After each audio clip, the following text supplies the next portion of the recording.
Doktoresha ka marrë për të rregulloj këtë dhëmbin e thyer këtu. Apo vogojmë të shoh pak? Atëherë, ky dhëmbi nuk mund të rregullohet. E vetëm një zgjidhje është të hiqet dhe të vendoset një implant.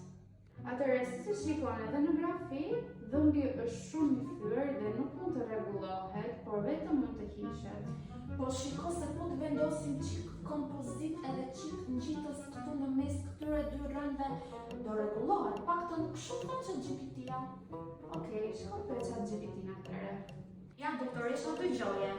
Hey ChatGPT, si mund ta rregulloj një dhëmbë të thyer?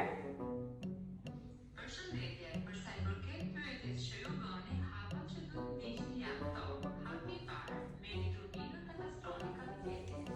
Merri. Këto merri ti dhe doktori Joca dhe rregullojnë të dy dhëmbit.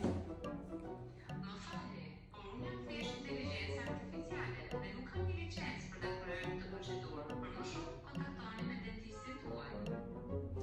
Mbështetu pak shpejt a heshi? Se një rrënjë vogël është ajo.